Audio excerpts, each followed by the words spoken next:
Has this ever happened to you? Your trading strategy gives you all the signals to enter a trade. So you enter. The chart is looking extremely nice and you're confident that the price is about to go up. You set your stop loss, set your take profit, and then you have your eyes glued to your monitor. It turns out you were right about the chart going up. But unfortunately, the price barely hit your stop loss before doing so, resulting this as a losing trade, and most importantly, missing out on all this profit. What if there was a way to know exactly where to set your stop loss? To have an indicator tell you the exact position where to set it, so it lowers the chance immensely of it ever getting hit. Well, lucky for you, there is a way, and I'm going to tell you exactly how to execute it on all your trading strategies. Let's get straight to it. So here we have a rookie trader. They saw their indicators line up, so they entered the trade. They then set their stop loss at the recent swing low, thinking it was a good idea because if the price does go below the swing low, they want to be out of the trade anyways. Then we have our professional trader who entered the trade at the same exact price, but used the special strategy I'm about to share with you to set their stop loss. Look what happened. The rookie trader ended up losing this trade, and the professional came out with a huge profit, even though they entered at the same exact price. The only difference is the position of their stop loss. So what is this mysterious indicator that will help you place your stop loss and lowering the chance of it ever getting stopped out? It is the ATR, or the average true range. I use this indicator on basically all of my trading strategies to help decide where to place my stop losses. We're going to talk about what the ATR is, why you should be using it, and how to implement it in all your strategies so you can set your stop losses at the correct position every time. So what is the ATR? The ATR is the average true range. What this indicator is doing is taking the past 14 candles and is telling us what the average size of those 14 candles is. Now, whenever you add this indicator to your chart, you can change the settings of it to whatever you want. So you can make it look at the past 50 candles or 5 candles, whatever number you really wanted. Me personally, I like to keep it at the default of 14. So this indicator on the bottom is the ATR indicator. It's just a simple line chart that has a changing value in the top left. This number is presenting the average size of the past 14 candles of this specific security. So in this example, it's saying the average candle size of the past 14 candles for Ethereum is $17.32. Now, why is it important to know the average candle size of the past 14 candles? The simple answer is knowing the recent volatility of the market. Let me show you an example. So say just for simplicity's sake, you wanted to enter right here. You want to set your stop loss right below this recent swing low, which is actually what a lot of other traders are doing. And let's say you think to prevent the price from hitting your stop loss, you're going to move your stop loss down $10 from the original. So if the price does go down to the recent swing low, it still has a chance to bounce off and go back up. While your strategy is somewhat in the right direction, let me tell you why this will not work.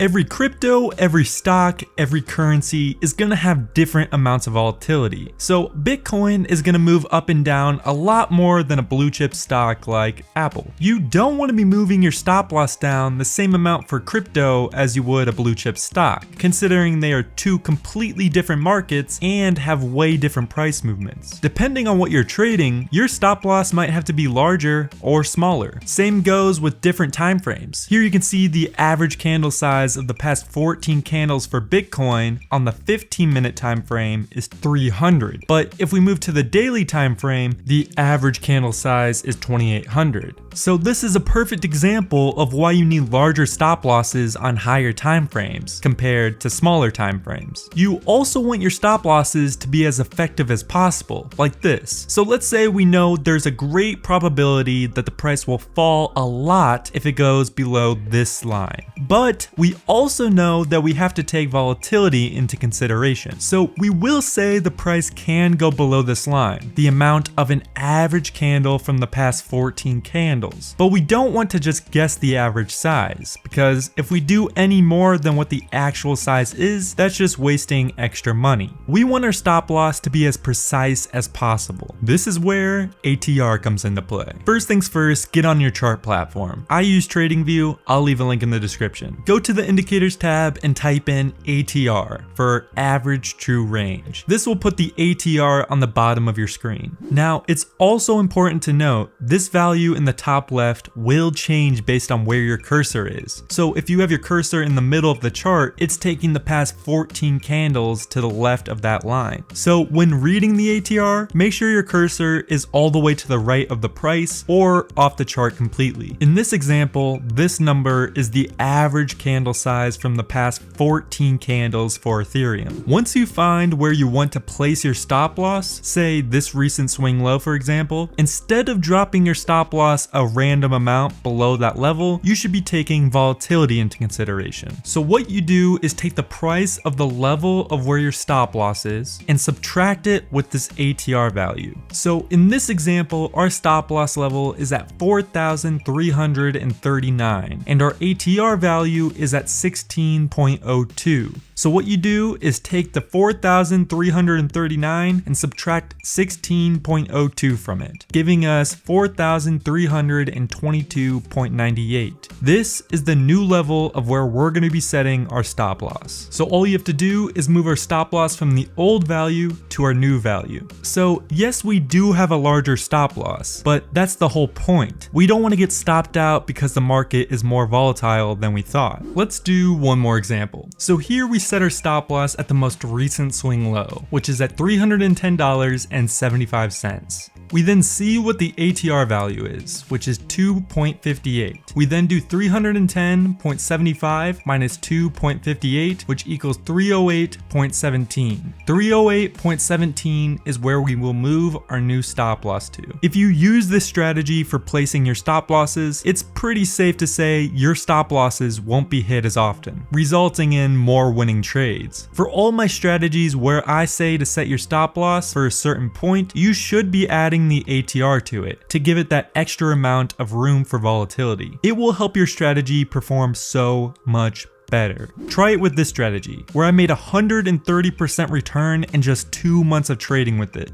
It's a crazy strategy and is insanely powerful. Thanks for watching, and I'll see you guys next time.